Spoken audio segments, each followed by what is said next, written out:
La erosión del verso. Te habla Alberto Maqueda.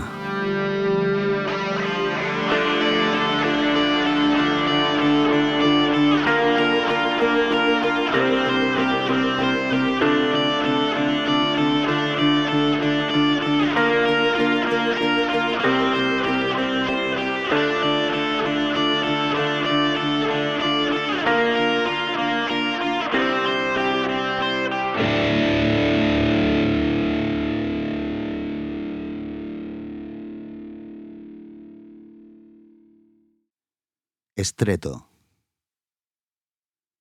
En este oscuro margen nace el ruido. Con ebrio resplandor su espectro y fuga me araña y me persigue cuando el humo, indiferente al exterminio, trepa los muros sin lenguaje mientras sueño el eco de tu piel entre la llama. Pero es así como tu voz me llama. En la reyerta por la luz el ruido brota su espiga donde pasta el sueño. Duelos de zarza, diluida fuga del fósforo, así mi sangre trepa, la bestia indómita del mar y el humo. Fumo mi soledad y exhalo el humo, de tu silencio frágil si la llama, teje un vacío incandescente o trepa, salvaje claridad, si cruje el ruido, una palabra solo y en la fuga, la ortiga lenta de la noche sueño. Como la vida se deshace, sueño tu melodía, pero toco el humo de un astro liminar, voluble fuga, que acoto en la armonía de la llama. Como la vida se evapora, el ruido bebe de la oquedad del mirto, trepa.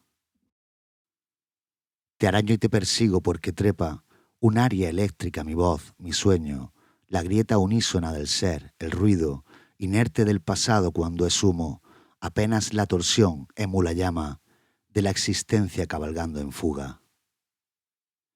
Después de la quimera en esta fuga, oigo tu atroz origen como trepa, virutas del sonido y de la llama, emerge oscuro un cauce, emerge el sueño, y es huésped fugitivo, solo humo, sedienta sombra cuando expira el ruido. Trepa en las ruinas de la noche el sueño, la fuga vence en su reclamo al ruido, y es humo la ciudad, muda la llama.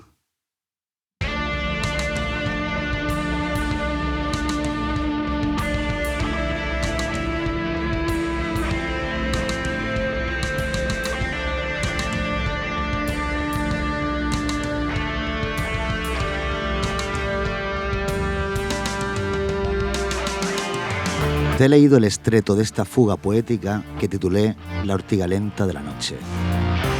En la fuga musical, el estreto es la parte final en la que la voz del sujeto se reencuentra con las voces expuestas en la obra y con las que establece una especie de diálogo contrapuntístico. Para acabar mi libro, utilicé como forma poética la sextina. Pienso que la sextina es una de las estructuras más técnicas y más difíciles de resolver que hay en poesía. Sobre todo porque, aunque se tenga claro qué es lo que se quiere expresar en ella, su laberinto siempre te obliga a buscar el equilibrio para cumplir con esa estructura tan cerrada y no condenar el sentido.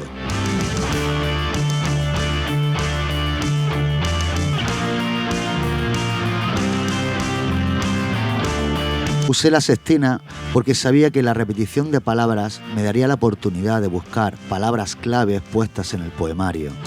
Esas palabras que, con toda su carga simbólica, ya se dijeron. Por esa razón, las palabras que usé para la sextina fueron ruido, fuga, humo, trepa, sueño y llama.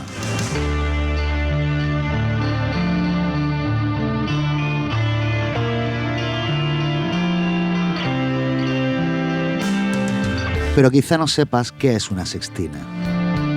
Para resumir, te diré que la sextina tiene 6 estrofas de 6 versos, más una coda de 3 versos.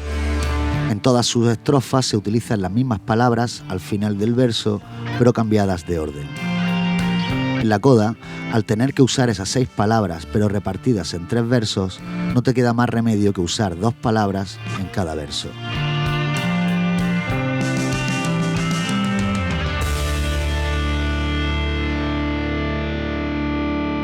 Cumplir con esa premisa tan cerrada es lo que la vuelve tan laberíntica y tan técnica. Pero porque no solo basta eso, porque además tienes que decir algo coherente, que no suene forzado y que no suene raro. Lo que yo buscaba con la sextina es una forma contrapuntística análoga a la de la fuga y que además diera conclusión al libro. En ella, una voz en primera persona, la penúltima voz del poemario, porque el último poema es la coda, describe quizá un camino que lleva al final de la noche y a la ciudad. No necesito explicarte nada más de esta sextina, porque la idea es que tú la interpretes para que se produzca o no el placer estético que decía Busoño.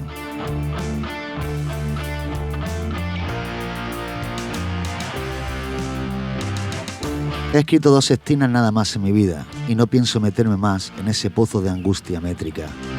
Decía antes que tiene su técnica, es técnica pura, pura invención del hombre, de la tradición poética.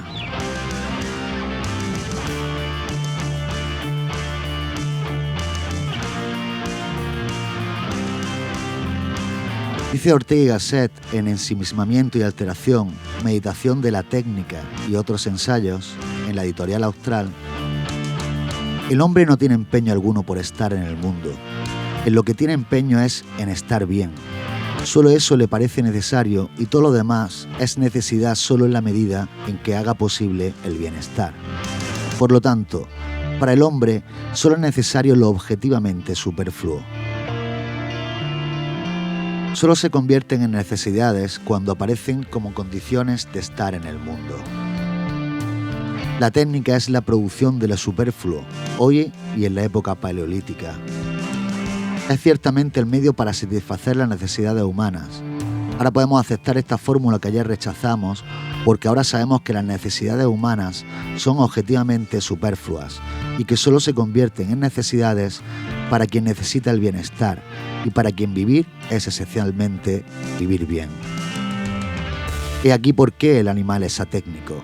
Se contenta con vivir y con lo objetivamente necesario para el simple existir.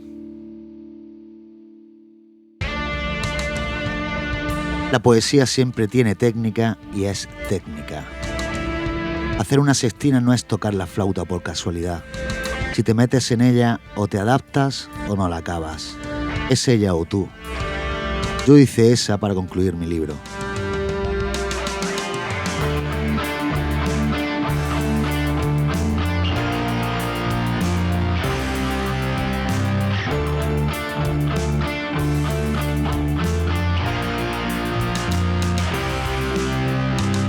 La canción que has escuchado en mis comentarios la he usado durante todo este tiempo como música de cabecera de este programa. Pero aquí he puesto la versión completa, la primera que hice, y la voy a llamar La erosión del verso.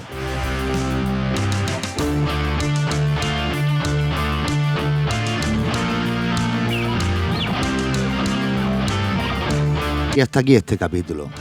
Me he permitido el lujo de hablarte algo de métrica en este episodio. Hasta ahora creo que no te he hablado mucho de métrica, porque no lo he visto necesario o porque la métrica se define mejor leyendo el poema en voz alta.